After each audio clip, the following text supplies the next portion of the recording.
Let us see what are the different types of queue.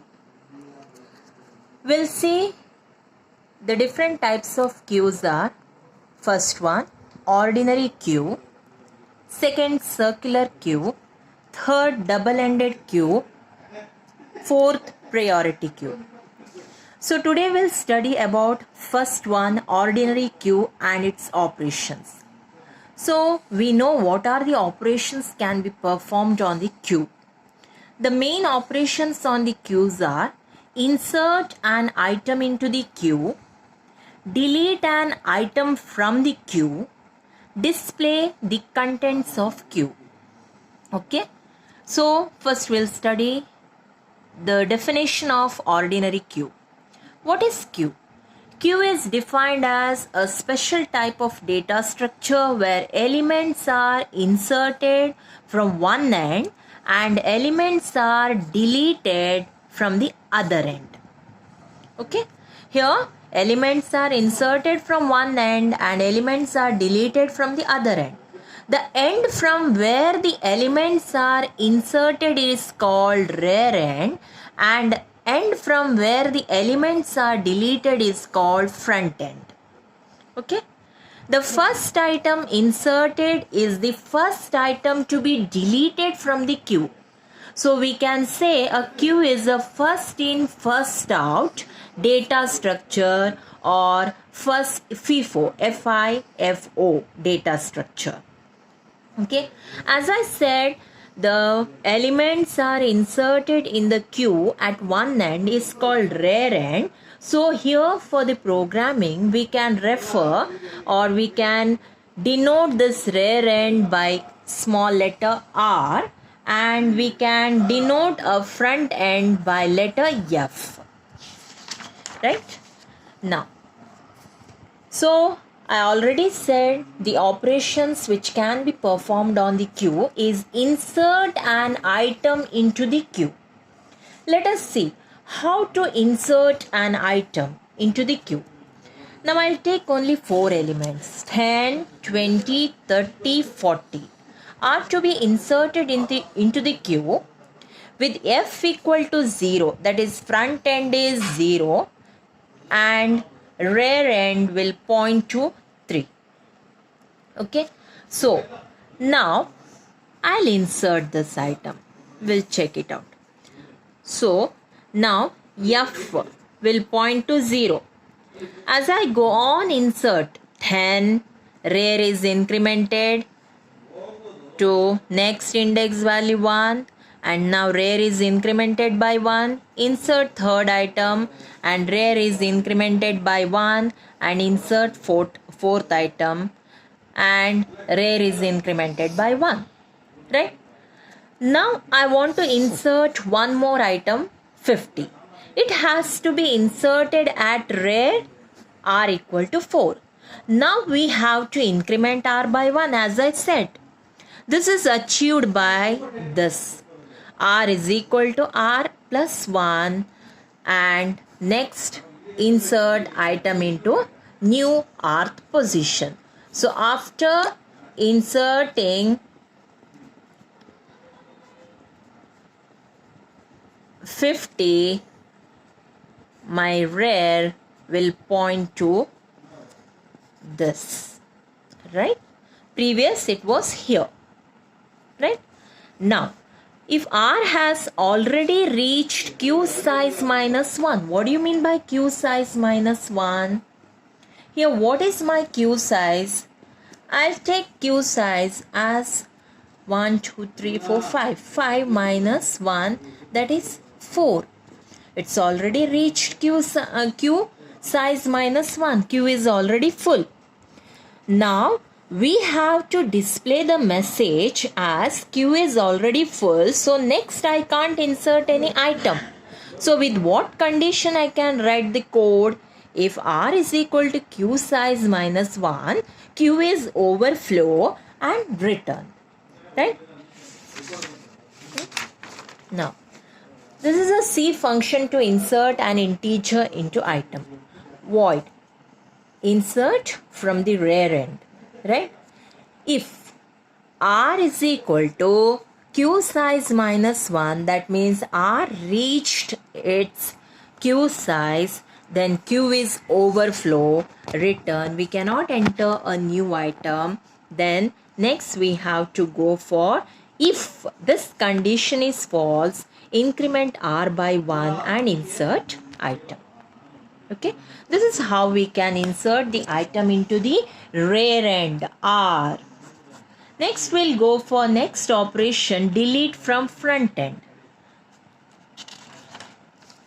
Now I'll insert 3 items, 10, 20, 30, right?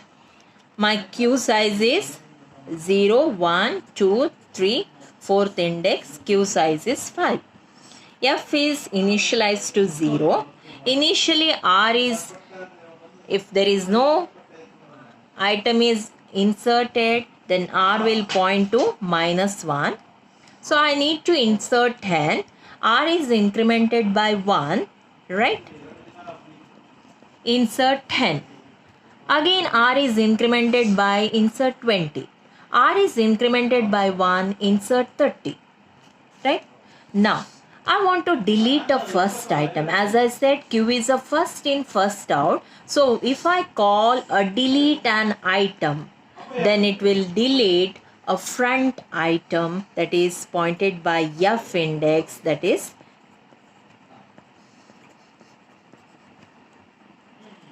10, right?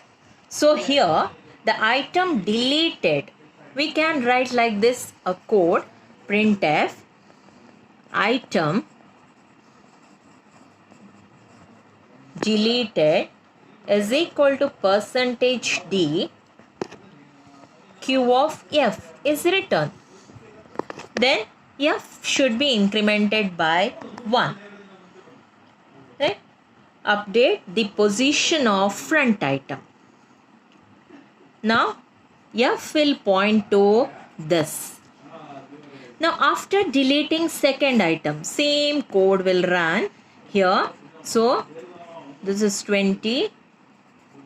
I'll delete 20, that means front item is deleted, front is incremented by 1 and R is remaining same. R will point to index 2 because it is after inserting third item, R will point to 2. Now if I want to delete this third item, then what will happen? See, R will point to same position, right? It is at 2. But once we delete an item, F should be incremented by 1. F crossed the R. So now we can say the item is already deleted. Now there is no item left out in the queue to delete. Now when the queue is empty, the value of F will be greater than R. So once F is greater than R, it is not possible to delete any item. Why? There is no item in the queue. So this condition is called underflow of the queue. So we can write this condition to check whether the queue is underflow, or we can check whether the queue is empty. So I can write the C function like this. If F is greater than R, queue is underflow, return. Or else the elements which is to be deleted is Q of F and incremented F. This is a short form for Q of F, and F should be incremented by 1. Right? So if F is greater than R, right, I can initialize the Q empty conditions once again. F as 0, R as minus 1. So again re-entry the new values. Right? Now the next last operations on simple queue is display the contents of the queue. Consider this situation where 4 items were inserted and first item has already been deleted. How my queue will look? First item is already deleted and queue size is same. Front will point here and rear will point here. right? Queue is with size 5. 4 items are already inserted. In that first item is deleted. So F will point here. So now I can print the items, right? So I can use this to display the contents. Note here, when I is equal to 1 to 3, what is 1 here? F. R is what? The last entry value. For I is equal to F, okay, I'll start from here.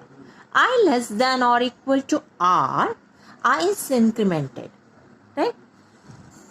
Understood this situation? Now, here display the contents of the queue. Now here it will display for I equal to F, first it will display first 20, 30 and 40. So C function to display the contents of the queue is same. We'll repeat. If F is greater than R, that means queue is empty, return. Otherwise, display the contents with this value. I is equal to F. Always point to first front end of the queue. I less than or equal to R. R will point to the last entry, rear end of the queue and display the content of the queue. So this is the operations of simple queue or ordinary queue.